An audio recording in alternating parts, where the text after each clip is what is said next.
जरा उत्तर दीजिएगा। जितनी मेरी जीजियां बेटी हैं, जितने मेरे जीजा बेटे हैं, सब उत्तर देना। पूरे घर में जितने कमरे हैं, तुम्हारे घर के अंदर जितने रूम हैं, जितने कमरे हैं, उन कमरों में, उन रूम में सबसे अच्छा रूम,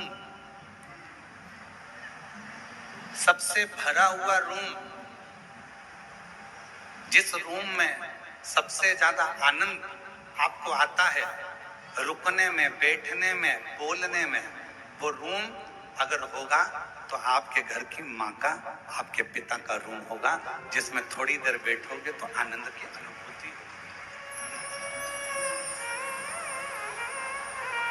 अपने माता पिता का रूम, अपने माता पिता का कक्ष, अपने माता पिता का रूम। दिन भर की थकान हो, दिन भर की तकलीफ हो, थकान हो, कष्ट हो बहुत ज्यादा, आप थोड़ी देर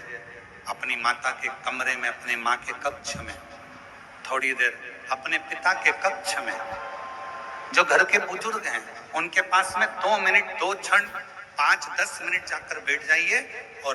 आप जब वहां पर जाकर बैठेंगे तो शिव महापुराण की कथा कहती है, आपको ऐसा लगेगा कि मेरे सिर पर किसी बुजुर्ग का हाथ है, मेरे सिर पर कोई बड़ा बैठा हुआ है और मैं इस कार्य को कर सकता।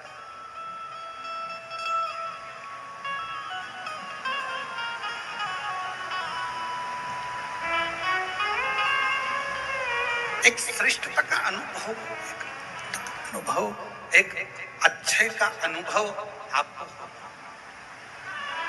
और जितना अपने माता पिता के कमरे में, अपने माता पिता के कक्ष में जाकर आपको जो आनंद की अनुभूति होगी, शिव महापुराण की कथा कहती है, वही आनंद की अनुभूति आपको देवाधिदेव महादेव के देवालय में जाकर, शिवालय में जाकर एक लोटा जल चढ़ाकर प्राप्त, वही की वही।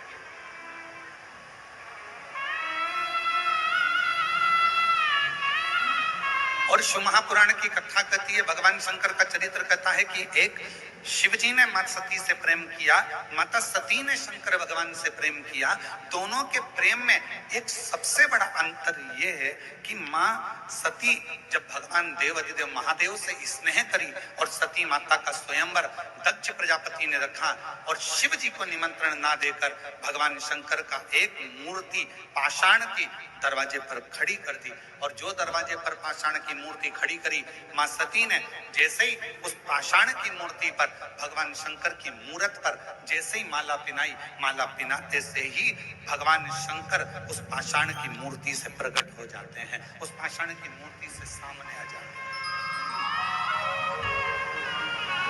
अब प्रेम कितना प्रकट हो, प्रेम की कितनी परिभाषा हो, प्रेम की कितनी आनंदता हो, कितनी आनंद। शिव महापुराण की कथा कहती है, यदि आप भगवान देवाधिदेव महादेव से स्नेह करते हो, प्रेम करते हो, शिव को अपना पिता मान लेते हो, भगवान शंकर को अपना एक आनंदमय भाव मान लेते हो, और शिव जी के मंदिर में जाकर आप जब एक लोटा जल समर्पित करते हो, शंकर भगवान से अपने मन की बात कहते हो, शिव जी को अपने हृदय की बात जब श्रवण कराते हो, दुनिया की दृष्टि में हो सकता है कि वो पाषाण हो, दुनिया की दृष्टि में हो सकता है कि वो पत्थर का शिवलिंग हो, दुनिया की दृष्टि में हो सकता है कि वो एक पाषाण हो सकता है, दुनिया की दृष्टि में केवल एक पत्थर का एक मूर्ति हो सकती है, शिवलिंग